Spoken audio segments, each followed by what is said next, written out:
Hi guys, welcome back to the channel. Something a bit different today. I'm going to be doing a tour of our new motorhome.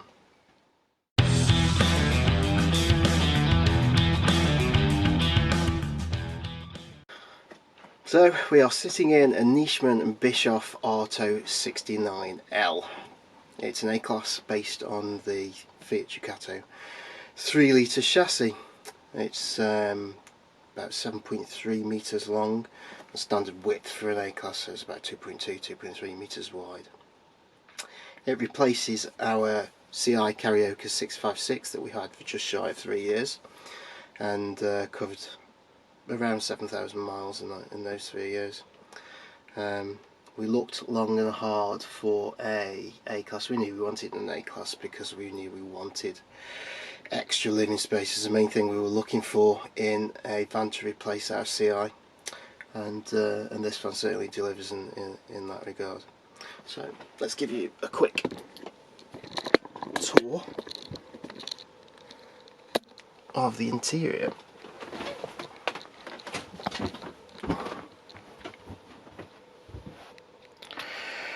So as you can see, it's a fairly standard layout for an A-Class. There's two swivelling captain's chairs at the front.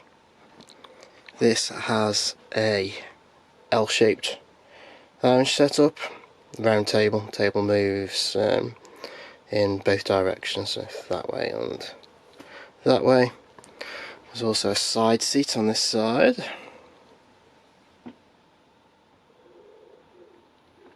And it also has an L-shape kitchen area. So going back to the cab, it's a fairly standard arrangement for Ducato. Fairly standard Ducato dash.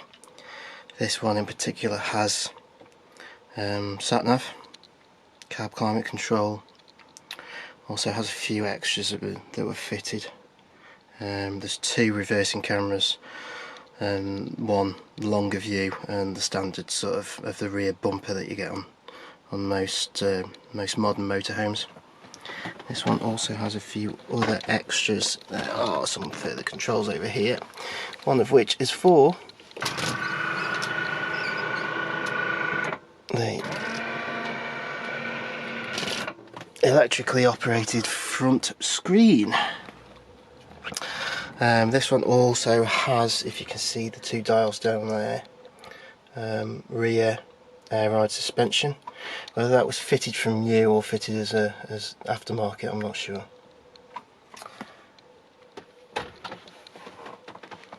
Otherwise, fairly standard for an A-Class on the front.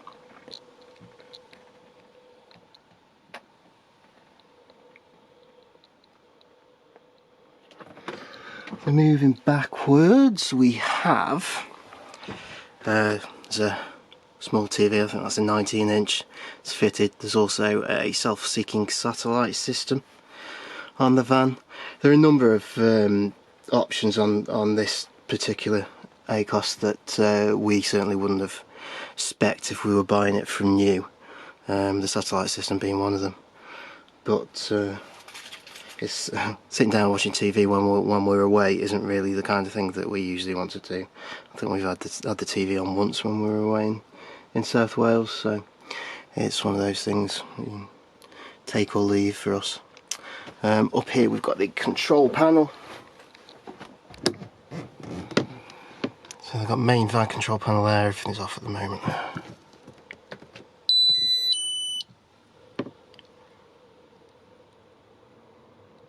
There you go, just booting up. So that's the standard display for the control panel. This van also has the LD heating system. It's a wet heating system, and it'll be, you can fire it on either electric or gas, depending on whether you've got shore mains plugged in.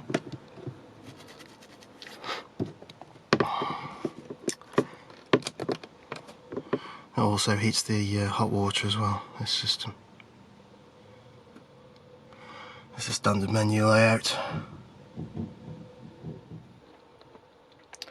electric step, electrically operated.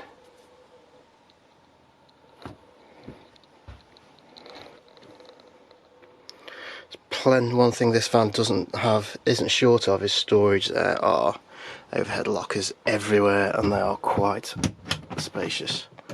All gas strutted. And they go right the way around the rear raised double as well. Kitchen area. Another large cupboard. Overhead locker. And we have a 2-sink layout, or a kind of quarter sink and main sink. There's a 3-hob burner under there, which is a bit filthy, apologies. And there's a unit of 3 drawers that you can just see there, which are all soft close. Very snazzy. Under the sink there are pull out, you can see those metal drawers, so lots of room in there.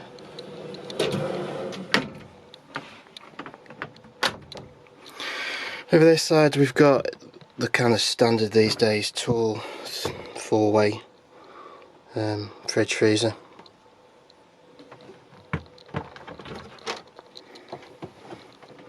This one's pretty much fully automatic, although you can set it to manual, whichever input you want with it.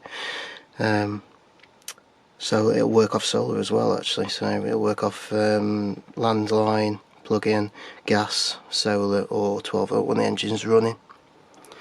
Plenty of space in that. Above we have an oven, no grill in this one, slight disappointment, but would have preferred a oven grill combo, but there it is. Prefer to have an oven rather than just a grill. So. And that is all one unit. Pull out drawer underneath. Plenty of space. And as you've just seen there, this van has carpet all the way through. Now, this is something that we didn't think we actually wanted until we had it. These are actually replacement carpets. We had these made using the old ones as a template. The people who owned this van originally had a dog, and the original carpets absolutely reeked. So we had some offcuts left from when we carpeted the house as 80% wool carpet. So we took that off to a place that we know and took the originals, and they recreated the originals using those as a template and made these for us, which have actually been really good. It didn't cost much either. It was matched the van quite well, I think. The upholstery in this van, by the way, has been replaced. It's all been upholstered, so this isn't original. Not sure what it would have looked like original, whether this is just an authentic copy or what, I don't know. Anyway, moving backwards, we have a large hanging cupboard.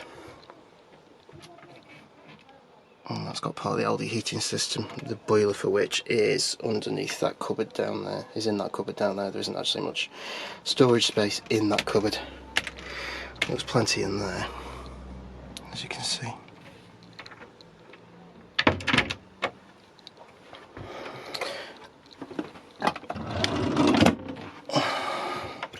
Here we have the bathroom. Again, plenty of storage in this bathroom. Toilet there's a radiator there for the wet heating system. Toilet has got a SOG system on it, which some people love, some people hate, but there it is. Shower, just separate slide round cubicle, and then I believe that's a towel rail.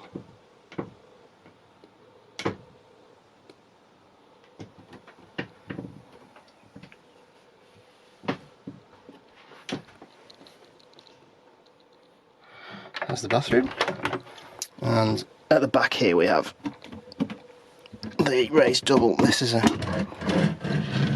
integrated step, and that's storage for shoes in there. So the double, it's actually king size width at this end, and then it narrows slightly to the other end to more of a standard double width. I think the idea is that the lights are up this end, so you'd sleep with your heads this end. Our children actually sleep lengthways because they're fairly young, and there's plenty of room for them to sleep that way. It also puts them a bit further away from each other in the night. Wall units all the way around here. Again, loads of storage. And the mattresses in this are foam, and they're actually really good quality as well. They're sprung underneath. As you can see up there, there's a pull down double bed. It's comfortable. It's not quite as wide as I would have ideally wanted. It's basically a standard double width. It would have been nice if it was a king size, and to be fair, there would have been room to put a king size drop down bed in this van, and still leave the lounge area usable for the most part. But it's just a double width, which isn't perfect, but yeah, is what it is. Underneath the floor it's double floored as well, by the way. Underneath there is a floor compartment, and in there is the leisure battery, the solar charge controller, and there's also a 2 kilowatt inverter in there as well. So that's pretty much the interior. So that's the interior. Externally, the van's got a very large rear garage which you can access from either side. There's a full floor, almost floor to ceiling door on the what would be the passenger side. Obviously this is a left-hand drive.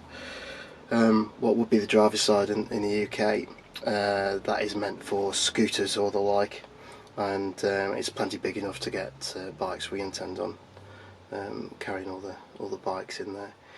As you can see, it's absolutely massive. There's racking in there, there's loads and loads of storage space. We did think we might have to get a bike rack, but after using the van and seeing how much storage space there is in the rear garage, I don't think we're gonna get a tow bar fitted and have to use a bike rack. I think there's enough space in there to take everything we need, including the bikes. We've also got a refillable LPG gas flow system in this, which you can see there. Round the passenger side in the UK, driver's side on this van, is a pull-out drawer underneath the van, which you can store. We've tended to put things in there that we don't need to access very often, because 9 times out of 10 as soon as we pull up somewhere, the first thing we do is get out, level the van, and open the garage to get chocks and level ramps and that kind of thing out. So we've put stuff in the underfloor locker, which we probably won't use very often, just to keep everything that we do use together. Next to that is the flap for all the utilities. There's a water drain point, there's the grey water drain point, and there's a drain point for the heating system as well. I believe the water pump is in there too, so it's easily accessible if it ever needs replacing. Niesmann Bischoff are part of the Heimer group. We've looked at quite a few A classes before we decided to purchase this one, and we looked at a lot of Rapidos. Really liked the layout of Rapido and the interior fit. What we did find is that a lot of Rapidos have issues with damp floors, rotten floors. The floors are plywood and they are unprotected for a large part, especially around the wheel arches, and we've seen several that had either extensive rot or the beginnings of rot in the floor itself, which could have cost thousands to repair. Unfortunately, dealers often don't check these things, and when you point it out, they're not particularly keen to negotiate. We did make an offer on one which was flatly ignored. So it is what it is. If you're looking at A-glass, be aware that rapidos can and do suffer quite widely with rotten floors, so do check around the arches. These are, Niesmann Bischoff and Heimer in particular, are built in a wood-free way, so the walls are a sandwich construction, metal, non-absorbent foam as insulation in between two sheets of metal, and then it's all bonded together. We did have issues with our CI and had to spend several thousands of pounds having leaks fixed and wood replaced.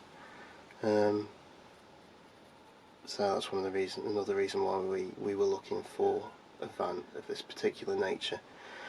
And the construction and the way this van's fitted out in comparison to a lot of others, you can tell the difference in quality. And it struck us straight away when we bought this, that it seemed to be better put together than a lot of vans are, even A-classes. Having said that, our short ownership experience hasn't been without issue. Obviously this is a second-hand van, we couldn't afford or wouldn't want to, even if we could spend six figures on a van like this brand new, which is what they cost. But we did buy from a dealer, we do have a warranty, and there were issues from day one which the dealer informed us of before we drove the van away. So we knew the van would have to go back to the dealer to have things fixed. In the meantime, we've discovered other things that aren't right and do need fixing on the van. I'm not going to say what those problems are yet, because I want to give the dealer the opportunity to fix them, which I haven't had, and at the moment they're making all the right noises. So what I probably will do is, after the van's gone back and we've had it returned, I'll do a video about our customer service experience, after sales experience, and how things were dealt with. And that video will either be a good report on the dealer and the purchasing experience and the customer care, or it might not be. We'll see what happens. But things do break. These things do happen, and it's how they're handled, which is the main thing. But when you're spending a good size 5 figures on something like this, then you expect issues to be sorted out. So we'll see how that goes, and I'll make another video one way or the other, depending on how things are handled. So yeah, I think that pretty much covers everything. Got any questions, let me know. Hope you enjoyed the video, and there will be more videos featuring the van coming up. There are some small modifications that I want to do to the van when everything's been fixed. Various things have been replaced, so I'll probably do a video on that. It won't be the first time I've worked on vans. I did several large modifications, like fitting solar panels and controls and that kind of thing to our old CI656. So I'll be continuing on that. For some reason I didn't video the work I did on the CI, but I will be videoing the work I do on this. This is probably a direction that I'm going to take the channel from now on. We do love our motorhomes, and we spend as much time in them as possible. Unfortunately, with the pandemic and everything else, that hasn't been a great amount of time over the last 18 months. Having said that, we did manage to get away to France for 2.5 weeks last August. We were lucky with the way things landed with the various lockdowns. But we are fully intending to go away to different places much more regularly from now on. The kids love it, we love it, so that kind of thing will be featuring a lot more on the channel moving forward. So yeah, hopefully you enjoyed the video, and as always, I'll catch you in the next one. Cheers.